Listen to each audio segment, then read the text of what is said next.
4-wheel drive actuator. Ito yung nagpapagana, nag-i-engage ng ating 4x4 sa ilalim.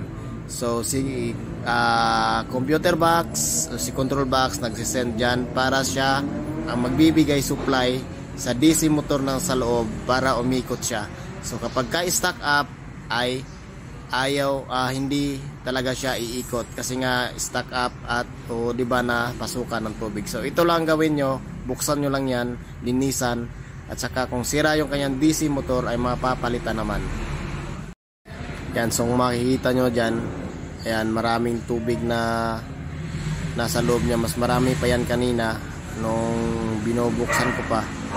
So kailangan talagang matanggal. Mayroon lang nag-stack up na isang bolt, pero dapat matanggal na, mabuksan natin ito para ma-check natin kung ano pa ba ang mga problema niya sa loob. So huwag kayong matakot na magbukas nito guys, kasi nga yung mga gearbox mechanism niya sa loob ay di naman talaga masyadong marami. So buo-buo naman siya. Ang gawin nyo lang dyan, tatandaan nyo lang kung paano nyo tinanggal, ganon nyo rin pagkabit. At saka huwag kayong matakot kasi nga kapag kinabit nyo yan doon, huwag nyo munang ikabit doon mismo sa housing, para hayaan nyo muna sa labas para makapag-ikot siya ng pa-engage at saka pa-disengage. So babalik lang siya, yan siya kusa doon sa kanyang sariling posisyon. Ayan, so kung makikita nyo, naiikot-ikot naman ang kanyang DC motor. So ibig sabihin walang problema sa kanyang DC motor. So dito lang yan sa kanyang contact point. Ayan, so meron din akong nagawa na iba na ang problema ay sa DC motor nag-i-stack up dahil sa sobrang rami nga ng tubig. Dahil minsan may mga customer na nilulusong talaga nila sa tubig hanggang mapasukan talaga na punong-puno ng tubig, nag-i-stack up yung kanyang DC motor. So ginagawa ko, tinatanggal ko lang, tinalagyan ng oil, hinuhugasan hanggang sa mapaikot siya, at yun, binabalik ko lang naman. So ayan, ito papakita ko sa inyo kung paano mag-testing nito ng DC motor niya, kung nagana ba siya, naikot ba siya, kung nasusuplayan siya ng 12 volt na battery. So gagawin nyo lang dyan, tanggalin nyo yung dalawang tornilyo nya. Yan, kuha lang kayo ng Phillips screw at tanggalin nyo yung kanyang parang cover, kasi yan nagsisilbing lock nya. So madali, wala naman talagang ano sa loob na masila na mechanism nya. Kunti-kunti lang naman yung kanyang mga gear. So huwag kayong matakot na magbukas nito, kasi nga medyo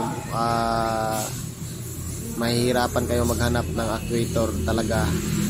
So yan, DC motor niya guys, meron niyang nabibenta kahit sa mga panglaruan, sa mga electronic yan nabibili.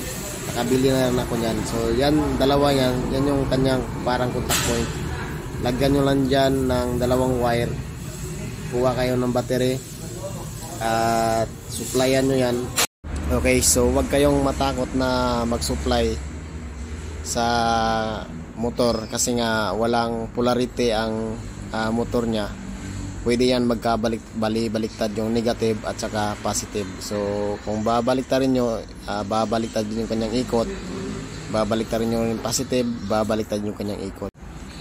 So ayan, titistingan na natin. So dyan nyo lang, itusok nyo lang yung wire guys. Ayan, kahit saan, kahit magkabali-baliktad, okay lang yan, walang problema.